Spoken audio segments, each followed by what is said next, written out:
Hi there, my name is Malcolm Ireland. I head up the leisure and licensing team at Napthens Solicitors. I'm here with my colleague Chris Walker. Chris, would you like to introduce yourself?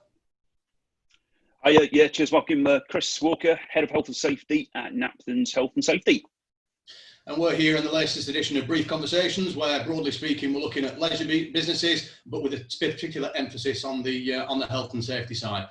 Chris, I suppose as a starting point, I mean, health and safety was here before COVID, it's here now. What's changed? What's changed and what's the same?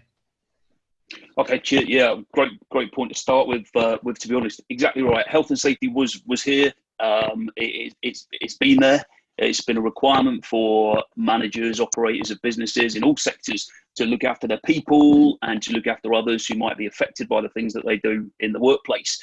So what has changed is not really health and safety law and health and safety obligations, but really we've just had another hazard thrown into the mix, another complication for organisations to have to get their head around. And we're talking here about the management of a public health issue in COVID-19 and the transmission of a virus in our workplace. And where this has really created a lot of sort of confusion, as much as anything else, it's a different type of hazard to try and manage and deal with. It's not one that sort of originates from the sort of the processes or activities that are undertaken in the business necessarily. So we've not got kitchens, for example, producing COVID-19 and pumping it out into the workplace. But we hope, absolutely, yeah.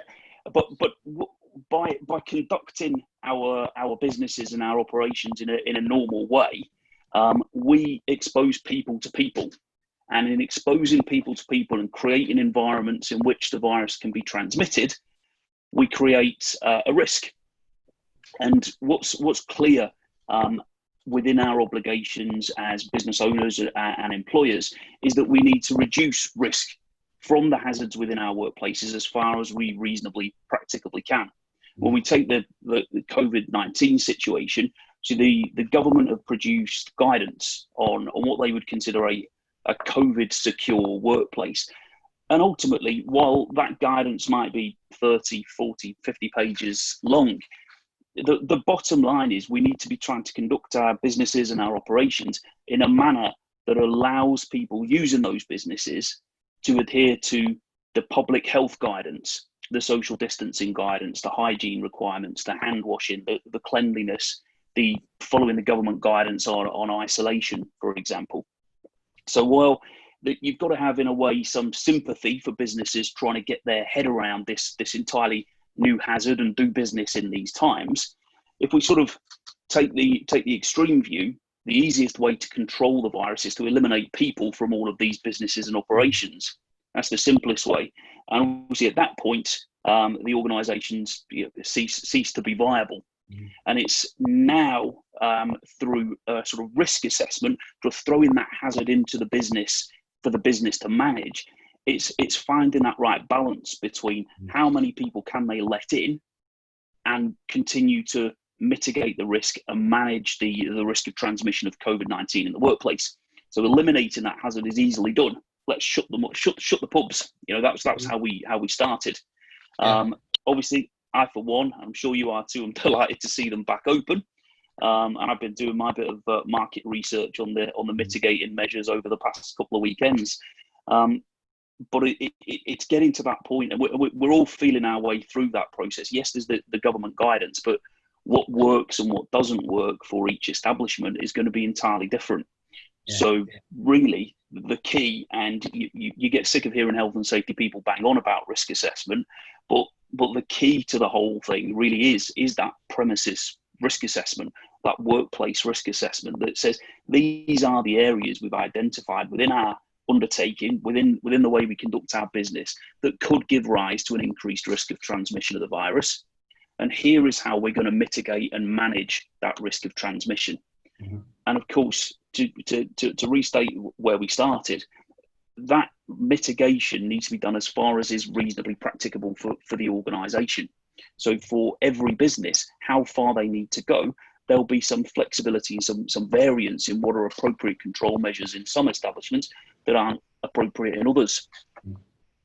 Yeah, and I think speaking to the clients that I'm speaking to, I think that's both a blessing and a curse. So you're sort of saying that the guidance is very much allowing you to tailor your risk assessment to your business and take the steps that you deem appropriate to mitigate the risk. That's been both a blessing and a curse in the sense it gives you the flexibility to do what works for you. It also gives you scope for argument. And there's been a few situations where we've disagreed what is appropriate and what is necessary with the authorities. How are you generally finding the authorities? Are they taking a fairly sensible, agreeable, if you will, kind of approach, or are you fighting some battles at the minute? They're very much taking a sensible approach to the situation from a local authority and health and safety executive point of view across all sectors. They're taking the view that this is a new hazard, a new complicated, difficult to understand situation for business owners. And actually, as is the case with all other health and safety regulation and legislation, the target is to enable business to operate, enable business to be successful, but prevent harm coming to individuals as a result of that business carrying out its purpose. It's not really about trying to make life as difficult as possible for operators. It's about making sure they can be as efficient and effective as possible, but actually not harm anyone in that process. And definitely the sort of the key observation with the coronavirus outbreak and the COVID secure workplace guidance is the HSE in their sort of latest reporting and statistics are talking a lot more about where they've had to give additional advice and information to locations rather than to talk about handing out hefty fines and prosecutions for breaching the COVID secure guidance. We need to take that balance. It is just guidance. It's there to help us control the hazard in the workplace. Our legal duty as an employer is to make sure that we have properly assessed the risks and tried to reduce them by carrying out some of those measures that'll be in that guidance. And the HSE seem to be taking that approach of talking businesses through their failings, helping them identify where they're not meeting the guidance or they're not coming up to spec, or in certain circumstances where employees are flagging concerns or members of the public are flagging concerns about the measures that are in place within the organisation. Obviously, where it starts to get more interesting at the sort of sticky end of matters when it comes to prosecution and potential action from the HSE, failure to act on that guidance and failure to act on the information that's provided to you, the coaching that's given by the health safety executive or your enforcing authority, that would be an absolute massive own goal. That's the point at which you're then starting to look at potential prosecutions, etc. As I say, I think at the moment they're leading with a guide in hand and a bit of support. They put plenty of information up on the HSE website. There's stacks of guidance on the government website as well. If you've done your risk assessment and you've done your best to put mitigating measures in place, it's unlikely you're going to fall foul of enforcement action on specific matters of COVID-19.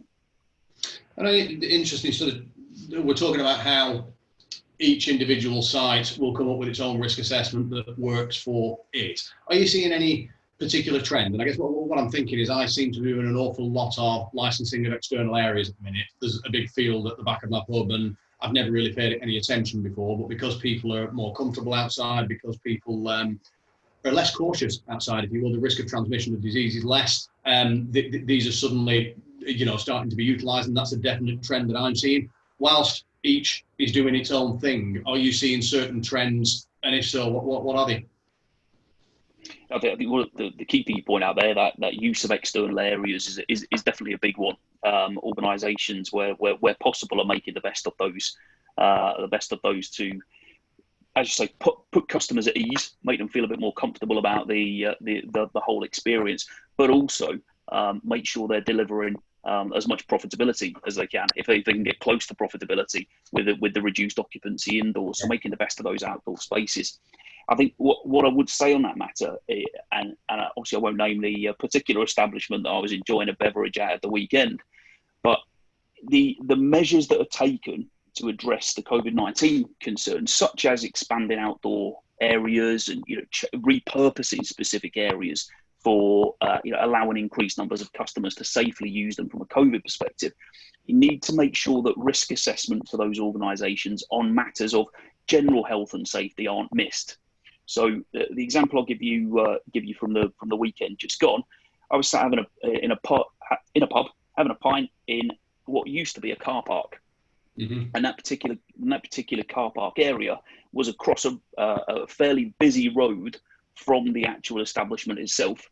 Okay. Now, obviously, there's a significant increased risk there. First of all, they've closed the car park, so you've now got cars parked on either side of the road, and then you're asking members of staff to deliver the table service in line with the COVID secure guidance, but they're having to cross that road regularly in between the parked cars. It's difficult for them to see. Cars are racing past at speed. So there just needs to be some consideration of the additional hazards that are created, and then further mitigating measures to prevent incidents and accidents. It's no good having a COVID secure pub, nobody getting coronavirus, but all your staff getting run over.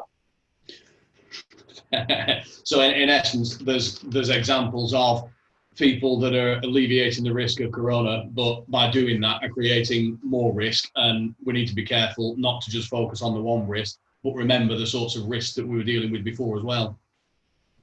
Absolutely, yep. And adjusting those sort of general arrangements within the organisation. So things like fire and emergency procedures, as an example. If you've repurposed and are reusing or altered the layout of an area, they may well need to be reconsidered. Premises fire risk assessments may need to be looked at as a result of change of purpose, change of occupancy. One-way systems implemented in a lot of pubs, for example, one way in, one way out.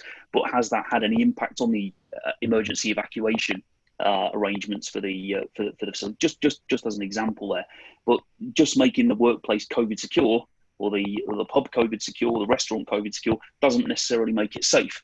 There are still much broader health and safety factors to consider, and then the impact of the COVID secure measures to consider on top of those.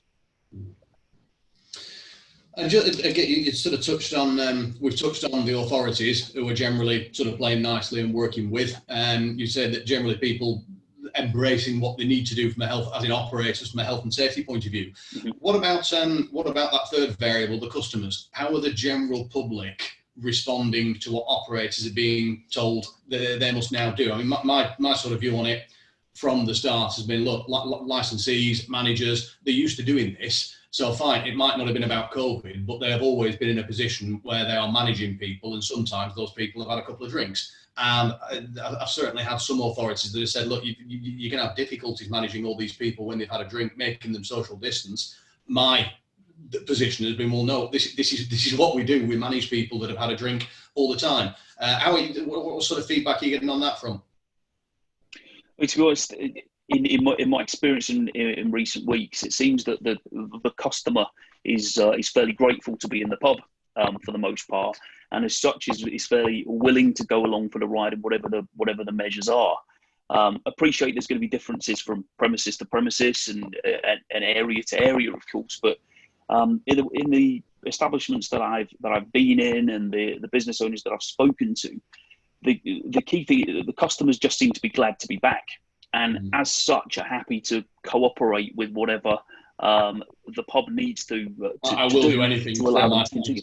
Yeah, absolutely, and I think it's good to see. It's good to see customers behaving in that way, and I think to echo your point, but staff in these establishments are going to, or certainly should have been, trained to a relatively high standard in terms of managing members of the public under normal circumstances. Obviously, they're dealing with members of the public in often the worst possible condition that they'll ever be in. And that experience and that knowledge is going to be key to making sure that they manage the social distancing as well. What I would say is that there are things that can be done to mitigate that risk in terms of ensuring that the layout is correct, ensuring that the signage is clear, ensuring that groups are managed appropriately in terms of numbers, bookings are coordinated in a certain way, so that you can create an environment in which individuals are more or less likely to breach the social distancing rules. Yeah. One of the things that I've certainly seen is that the earlier an intervention is made, in terms of when customers start to break the rules, the earlier an intervention is made, the less likely it is to spiral out of control. So if the rule is you need to sit at that table, you can't leave that table, use the app to order your drinks, whatever it may be, the moment that the bar staff, for example, start to tolerate individuals walking up to the bar and placing orders, everything starts to slip. We're really reliant on rules and human behavior and compliance with those rules at the moment. And it only takes a little bit of slippage right at the very beginning, and everything starts to go out the window. That's when the situation becomes far more difficult to control, when you've got tens of individuals breaking the rules rather than just tackling the one or two right at the very beginning of the problem.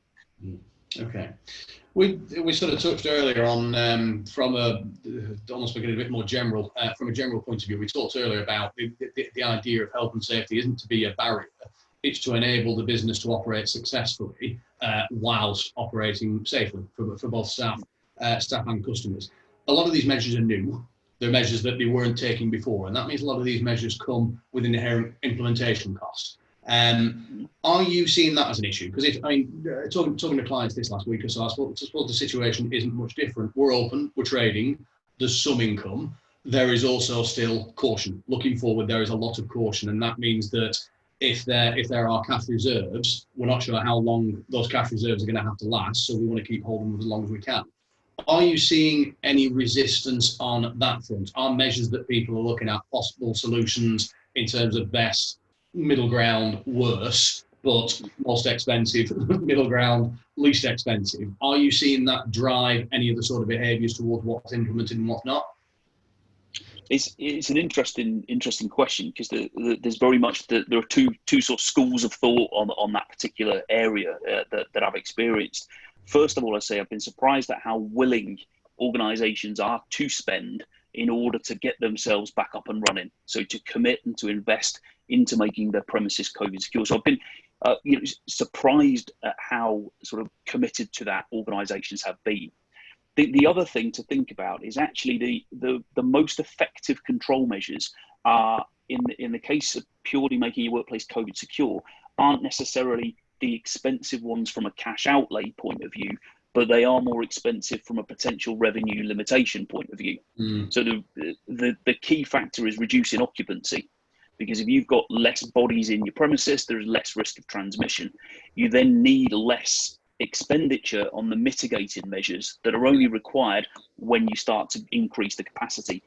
And again, it comes back to that whole point about the reasonably practicable measures. What's worth it in terms of cost versus the risk reduction you get from that cost?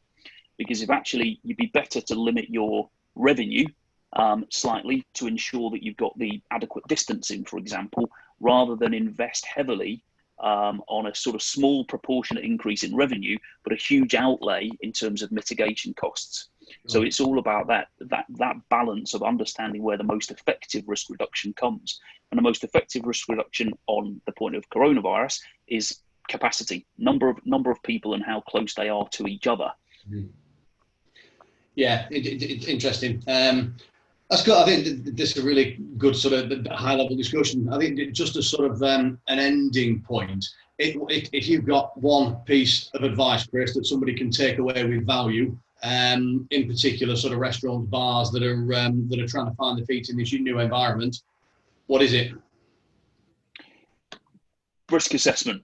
You knew I was going to say that, didn't you? But do your risk assessment.